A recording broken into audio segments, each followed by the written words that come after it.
Welcome to day 2 of the Magnetic Empath Challenge.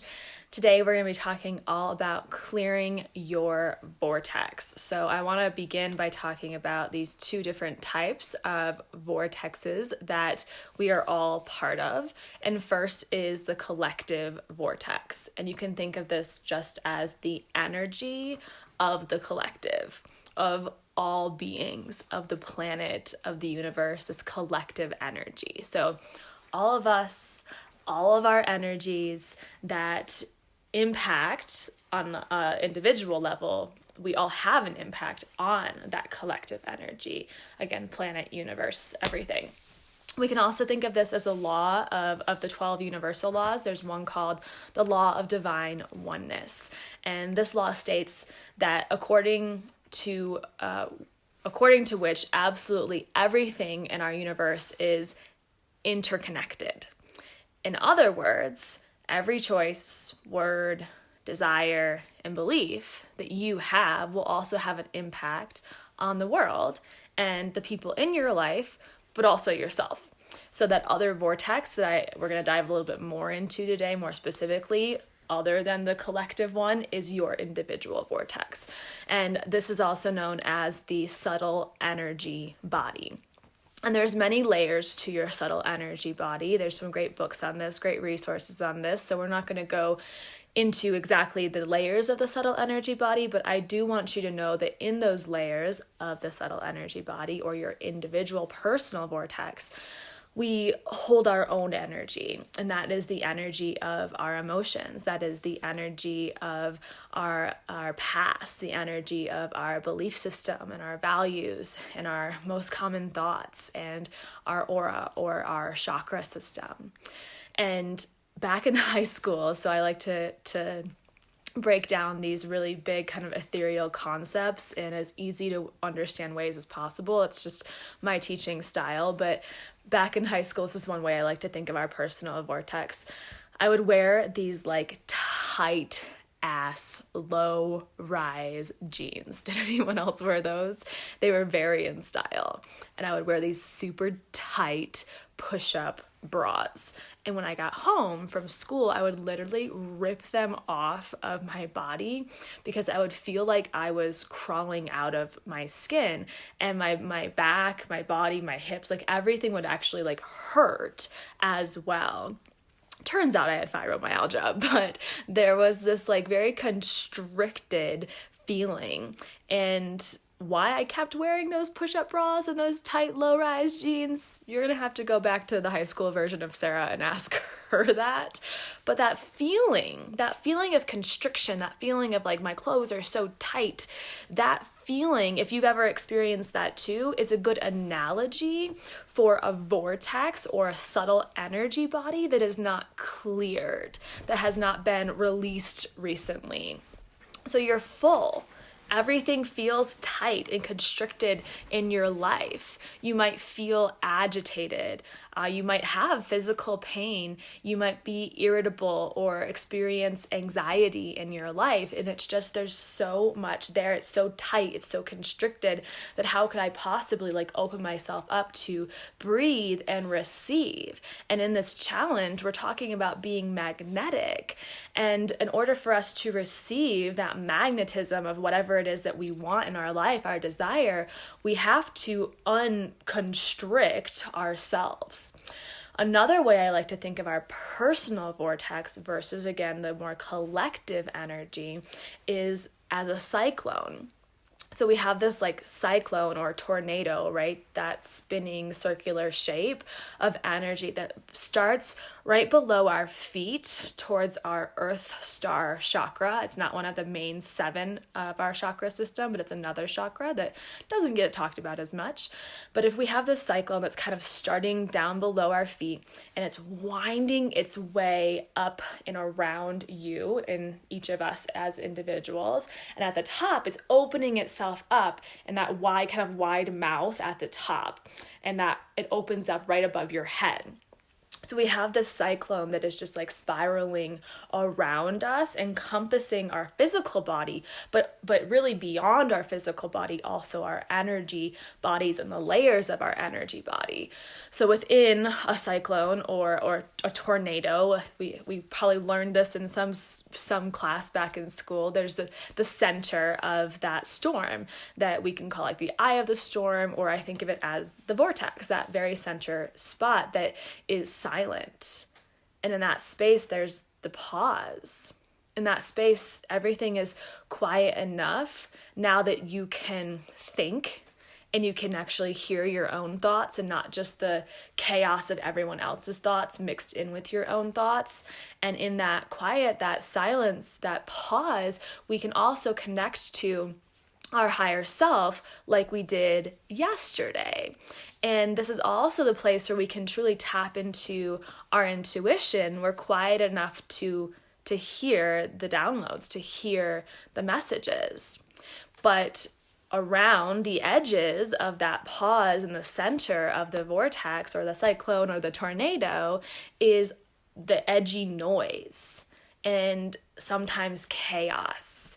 And imagine that all of that emotion that you're carrying, all of the memories that you have, all the energies that you've ever picked up and carried with you in your life are being whipped around kind of in that tornado and that energy that is surrounding you. And they're not all bad.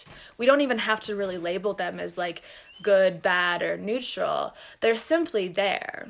But when there is all of that noise around you and it gets to a point where it's kind of beyond your edge, that point where now it becomes irritating or you're so full that it's hard to freaking breathe. And that was like when I had that like super tight, that's why I use this as an analogy, it's silly, but when I used to wear those super tight push-up bras in high school and those super tight jeans, it was like hard to breathe. I felt literally like something was closing in on me. And there wasn't that pause. There wasn't the space to be able to receive and to hear myself and my own thoughts. And I didn't have any tools to clear energy. And so it was just building up until that eye of the cyclone or the tornado was like non-existent anymore. And so what do we need to do? We need to clear our energetic vortex so that we can experience more of the pause and connect deeper to our higher selves, feel more calm, less stressed, less anxious, maybe release inflammation or pain in our life. So I want you to think about this. I want you to think about your center of your cyclone or vortex here, and how much space do you have there at the base of your feet to stand in your power? Is it teeny tiny? Does it feel non-existent? Or do you feel like you've actually been able to kind of maintain some good space in your life? So I want you to just think about what that currently looks like in your life. And now think about what's going to happen when you experience some sort of stressor in your life, when challenge presents itself, because we know that there's going to be challenges. Those are unavoidable. Change is unavoidable in our life. But how are we going to respond based on how much space we've created and how much of our old stuff we've cleared when that new stressor does come? So if your center is already non-existent or teeny tiny, then it's going to implode. This cyclone is going to implode upon itself because there's no space, no energetic space for that stress to enter. Like there's just, it can't be there. And so what happens is we go into a survival mode and we just implode. And when we are operating at full or no center of our cyclone on a consistent basis. We can also think of this as a bucket that is full and it's constantly full. And when we are operating at that place and that state on a consistent basis, it causes inflammation in our body. It affects our central nervous system. It closes us off to receive the good stuff in our life, to receive money in other forms of abundance in our life, and even to receive new beautiful relationships, or those are friendships, romantic relationships, or otherwise. And within the central nervous system, now it's causing a state of survival mode. And sometimes that survival mode is less obvious because it's more of a low-grade chronic state of survival versus this amplified like stress or panic attack. We can still be in survival mode and it not be necessarily like physically visible to those around us or even ourselves. And it closes us off to inspiration to receive new, fun, exciting ideas in our life.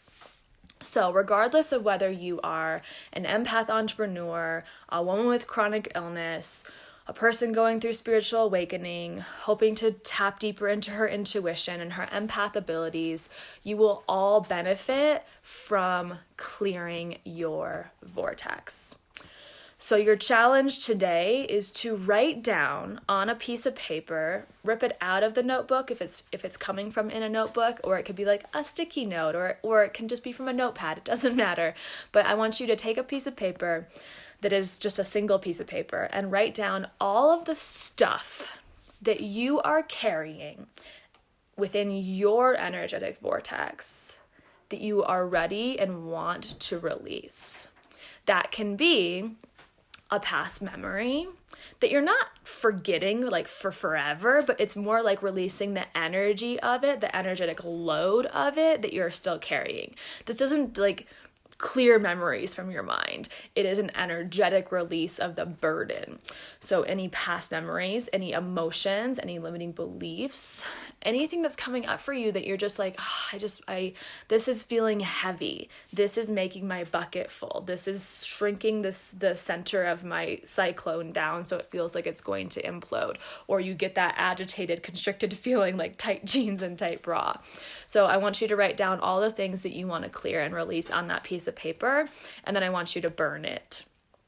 And you're welcome to take a picture of this process and post it in the group so you can share with us. You can share with us what you are releasing, or you can keep that to yourself. It's totally up to you. But your challenge, there's 2 parts of your challenge today. The first part of your challenge is to write down what it is you want to clear and release from your energy so that you can create space for the pause. Then burn it, and that's an energetic release. And it's also a recycling of energy, because you can see really beautifully when you burn something that it doesn't just like disappear and like poof. You see the smoke start to develop from the burning, and that's the energy that's not being destroyed but recycled into something new. So you have the option of also setting an intention for what you'd like to have more of, or now that you have this space that you're clearing, what are you inviting into that space that's more supportive of your energy body? So that's step 1 of the challenge. Step 2 is I want you to just pick one spot in your house, in your home, wherever you live, and it can be like one kitchen drawer, or one desk drawer, or your bedstand, or a corner of a room, or if you have like a little meditation spot or a sacred space, or a bathroom. Like, it does not matter what spot of your home you use. It's totally up to you. But I want you to channel a little bit of your inner Marie Kondo. And if the physical, materialistic things, so the first part of the challenge was more of an energetic ritual. This is more of a physical 3D world ritual. And within the materialistic things, objects that are tangible in that space, if they do not spark joy, like Marie Kondo would say, then clear it. And the purpose of this is that every object that we have in our lives, like this pillow right here, has an energetic blueprint to it, and it carries that blueprint. And so we can either have all of these energetic blueprints that are feeling maybe unorganized or like too much or just don't have a good energy when you pick it up and hold it. And we can have all of that around us, and that can be contributing to the constricted feeling of our vortex. Or we can go into just one corner and one drawer at a time of our lives. And I want today for you to just pick one of those things and go through it and clear out what you need to clear in order for you to feel more open to receive, more magnetic in your life as the empath. And know too that as empaths, we are highly sensitive to the things that are around us. So, I mean, the material of your clothing, the energy of a crystal, and you don't have to just clear if you want to clear some of the materialistic stuff. And again, what you do with it is up to you. It might be something you throw away. It might be something you donate. It might be something you decide to put on Poshmark and sell. But regardless, you're clearing that space. And when you clear it, don't just put it in a different spot, right? Like clear it in a way that feels more permanent for you. And then what we're allowing in is a new energy. And so you might even like sage that drawer or sage that corner of your room, or bring in a crystal that has a really beautiful vibration that it's going to be supportive of your dreams, goals, and desires. That second part of the challenge for today, you can either post a before and after picture of the drawer, of the corner, of the bedstand, whatever you choose to do, in the comment thread, just like yesterday I had you guys post in the thread of this video. Or you can just post what it is that you cleared. But either way, I want you to stay accountable for the writing of the clearing along with the burning of it, and the part of your home, your environment. And I mean, you could take this to your office as well if you feel like that has more kind of stuck, stagnant energy compared to your home. Maybe your home feels good. So your choice. But either way, I want you to stay accountable by letting us know what you chose to do today within those 2 steps. And again, that will keep you entered into the giveaway for this Magnetic Empath Challenge. The winner will be drawn on Sunday after tomorrow's our last day of the challenge. So tomorrow's Saturday, one more day of challenge. Winner is picked on Sunday. In order to win free essential oil, you have to participate in all 3 days of the challenge. If you missed yesterday, just go back, listen to that recording. You can totally catch up. No big deal. You're not behind yet. All right, you've got this. And I would love to hear as well how you feel afterwards. So once you do these 2 exercises today or within the next 24 hours, how do you feel afterwards as well after doing those clearing of the vortex? All right, guys, I'll see you tomorrow. Sending you lots of love and have a beautiful weekend.